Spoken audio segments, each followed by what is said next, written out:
Only has 3 fights as a pro. He's on a main event on a big card in front of thousands of people, and it's how he handles that pressure that is really key to his development as well. It is sponsored by Woodstock Honey. And now fighting out of the blue corner, he enters the ring wearing black trunks with white trim. He weighed in at 110.5 kilograms. He's 34 years old. As you take a look at that tape, you see that Park is actually a bit shorter. He's lighter, 14 years younger, and the reach is exactly the same. That's one of the other great things about putting on the Woodstock Honey Fight for Life. And this is sponsored by Woodstock Honey for this bout. It gives our professional guys a chance to come in and sample all this hype and hoopla and the atmosphere of what a big boxing fight night's about, even though the previous bouts have been charity guys from league and rugby. It still gives them a vehicle to gain that experience. Well, this is still the punch per pay game. The pay per punch, rather. You see his body is tight, folks. That's a perfect body for professional boxing.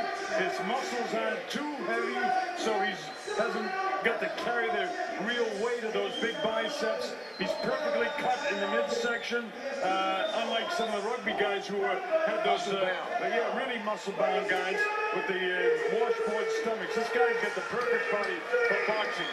Low what they call striated muscles. And watch out for the straight left, jab, and the right. Good orthodox boxing. The other thing too is you need to carry a little bit of extra fat when you're boxing too to take the impact as we go to the judges, referees' instructions. Clean fight, please. You must obey my commands at all times. Good luck to both of you. Shake hands, and when the bell rings, come out fighting. This is a professional fight with professional rules, 10-point must scoring system, no standing 8 count, no 3 knockdown rule. Fighting cannot be saved by the bell in any round. Only the referee can stop the fight if we get into any accidental fouls or headbutts. I'll explain to you the rule as it becomes pertinent. So we're set to go here. They're both in black trunks. They both have on black shoes. 3 white stripes coming down the side of Joseph Parker. Shoes look virtually the same. Maybe you can go by the white shoelaces when we have the wide shot for Joseph Parker. Go by the style of punches, the guy on the left of your screen. What can this guy bring to the ring that's going to make the young star work? Well, he's got the experience, and we'll see. And that's what this fight is all about. So let's see how fast it gets going. To the left of your screen is Joseph Parker, the youngster, with a huge amateur pedigree. Totally different start than with the amateur fights.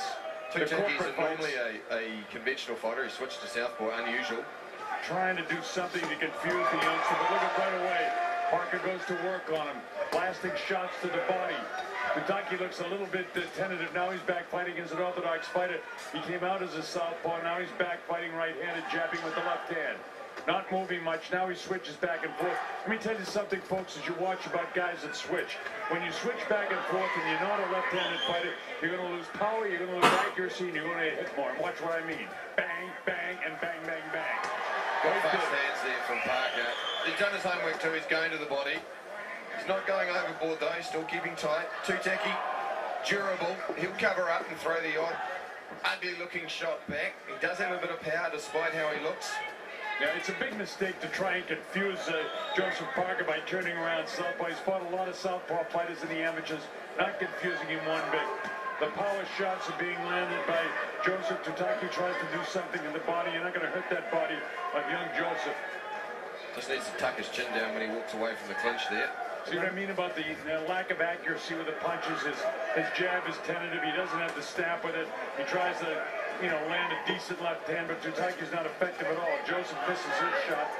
Standing right in front of him, he could use a little bit more movement. He could get that jab out a little bit more and follow with the right hand behind it. That's the double jab, but he doesn't connect with it. Got to turn that left shoulder in just a bit. I see what Kevin Barry means. A little bit raw, but he's got the tools. Needs to change his angles a little bit, step back, second phase his shots. And remember, this is only his third professional fight. He's only 20. He's winning around easily, lands some nice uppercuts. Remember, too, that Richard Tutaki Express was disappointed, didn't get a crack at Sonny Bill Williams. Those right body shots are starting to hurt Tutaki. He's throwing them as a bit of an uppercut into the solar plexus there. They really start to hurt you. They can take your wind out of your sail straight away. As you take a look at the clock, you see the time ticking away. These are 3-minute rounds now in the professional ranks. Tutaki doesn't appear to have a lot of power, and the reason I don't know why he's going to fight as a southpaw here. Parker is going to have an opportunity to load up some big shots here in a moment. Has one. He pushes him off, trying to get a big body shot, which he gets in. Now it's time to come upstairs, which he does. Yeah, the guy's got a lot of ability. He's got Tutaki a little bit shaken here. Tutaki has to punch back. The referee will start to watch it closely. No 8 counts, professional rules. Remember, if a guy gets hit and he falls into the ropes and he otherwise would have gone down, they can score that as a knockdown, but it's not a standing 8 count. They'll give him an 8 count, but it's not a standing 8 count. Nice uppercut shots here now. Tutaki really not defending himself well, fighting as a southpaw. That's a Joseph Parker round. It's a landslide round. Got to say, I'd like to see Joseph just step back a little bit. He doesn't have to infight with his man quite so much. But remember, Mike, you're a fighter yourself. You know he's excited tonight. We talked about the big stage he's on. This is big stuff for this young kid, and he knows it's going all over the country, and it's only his 3rd professional fight, so I think he performed well. I'm surprised he didn't come out with his ears back more and let it flare. We might see him pick it up more in the 2nd round. I think he wants to get a first round under his belt.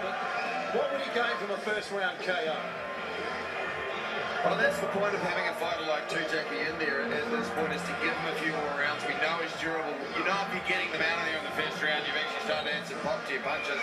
Tutaki is, in many ways, he's a heavy bag, which poses a bit of danger when he does decide to fight back, but he needs to pick up his pace. And by switching southpaw to orthodox, he's just perhaps prolonging the inevitable, but he is making the young guy work. Conventional wisdom often says you want to attack a guy when he switches to southpaw, particularly if he's not natural in that way. The problem is a double-edged sword for a professional fighter. If he knocked out Tutaki in the first round, they would have said Tutaki's nothing, he's got nothing left, ready to retire. And if it goes the full 6 rounds, they'll say Joseph Parker doesn't have the power. But Joseph does have the skills. I can see them right now. He's got a lot to learn. He still has a lot to learn. He'll have to go to the States and develop as a prize fighter with better sparring partners, but that's okay. Right now, it looks good. See the power in this round. Nice little short uppercut there on the right-hand side. Tutaki will get worn down a bit in this round, and Joseph, with his youth and his power, will begin to show that any time. Now, you see, Tutaki doesn't have real good accuracy. He's not throwing a straight left down the tubes as you'd expect for a southpaw to be effective. He can't, because he's not a southpaw. That's the problem, Mike, that I was talking about. No accuracy of any of his punches because he's fighting in an unorthodox style for himself. Never mind for Joseph. Joseph's not shaken up by this at all. Joseph's just going to work, continuing to thump away at that body. Yeah, he's in his kitchen right now. There's the straight right hand. Everything going fine for him. He's not rushing it, but he's punishing him now. Body shots, back upstairs, come to the uppercut. Joseph leading with everything. Listen to the crowd react, too. They want to see a knockout. If Tutaki doesn't start answering and he doesn't go down, referee has every reason to stop the fight if the guy's defenseless. It's not quite at that stage yet. But Joseph is loading up some hellacious body shots right now. We can, right above us ringside, we can really hear that shot resound around the stadium. We can also start to see redness on the right-hand side of Tutaki, or left-hand side rather. So he's taking plenty of punishment, but when he slips back to being orthodox, he did land a couple of nice jabs there. Joseph Parker was coming in. That's the way he should be fighting this fight, because he can't do anything as a southpaw. Now at least he paused with his jab. He looks like a spent fighter to me right now. Well, if he's going to be a Chauncey Welliver like a punching bag, he's better off that. The mouth guard's got it. Here we go. Here comes some big shots now. This might end right now. There's plenty of time. Joseph loading him shots.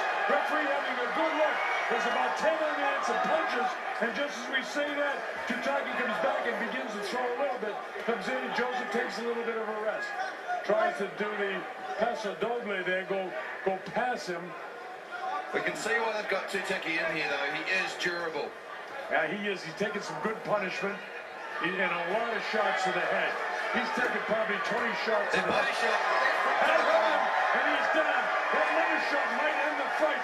Tutaki may not be able to recover from that. That's up to 4 and 5. He's taking the standing 8 count, but he may not be able to recover. He takes the 8 count. It depends on how much time is left right now. Joseph comes in, one more blast in that body, and that'll be lights out. There it goes, but on the wrong side. He survives round number 2, but that one's a 10-8 round. So Joseph is doing exactly what he needs to do. Picked the shots well in that round, Joseph Parker. He's got a durable opponent in front of him, so he's just taking his time, breaking him down slowly. That's all his handlers will want to see. Chopping down the tree. Leading off with that jab. Setting up with the rights. Body shots. And that liver shot is the one that really does some damage. Oh, that takes the breath away, and eventually you drop down to your knees. You'll see that happen as he just stands there, takes the barrage. Good straight right. Another backs it up. Sends the old mouth guard flying, and they're just pounding the body, pounding the head, upstairs, downstairs. Here we go. That shot beautifully. Shades of Shane Cameron there. You can see the grimace. That hurts. Yeah, well, you got to give tutaki credit. He got up from that, and that's a shot that will cripple many fighters. Ask Oscar De La Hoya when he got whacked. Yeah, Mickey By Ward Bernard style. Hopkins, yeah. Here we go. This is round 3. It's scheduled for 6, but I don't think we'll get out of this 3rd round. Joseph continues to pummel this guy. The referee's going to have no choice but to stop this fight. He's fighting as a right-handed fighter now as tutaki. And immediately looking better, to be fair. Yeah, he's starting to land a few shots. He's very tired. He needs to double his jab, but he's sloppy right now. His shoulders are squared up. Joseph takes a step back, whacked him in the head with that right hand. Look for the uppercut in here. There it is. Snap the head down. There it is again. Joseph doing everything. Big right hand. Tutaki is letting it go. I'm surprised the referee let it go. He's in with about 10 or 12 really clean shots. Tutaki is out on his feet. Body shots, uppercuts, everything. And this is exactly why they selected him for an opponent, because he's some kind of tough right now. Joseph Watson. That's it. It won't go. It won't go on. It's all over. The left uppercut is just going to fight. Is exactly right. Tutaki can't continue. It'll be a 3rd round knockout. Perfect for Joseph Parker. Oh, he's complaining about the bite being stopped, but to be fair, Mr. Tutaki, you're No getting need pummeled. complaining, mate. Should be a sense of the relief. Shane Cameron watching on. Yeah, Shano's sent Richard to the canvas a couple of times himself. Being a professional fight, the referee John Gillespie let it go as far as he could, and then with that vicious shot, that left uppercut, that was it, and the fight was over right there. Brownie and Mike, I want to thank you. I'm going to run over to the other side for a second. Great work with you guys. Always a pleasure, Colonel Bob. As we look at young Joseph Parker unleashing a barrage of nice body shots, good combinations, uppercuts, bullying Tutaki Express onto the ropes and just completely dominating and doing what he had to do as a young professional for his 3rd fight, and then bang, finishes him off in round 3.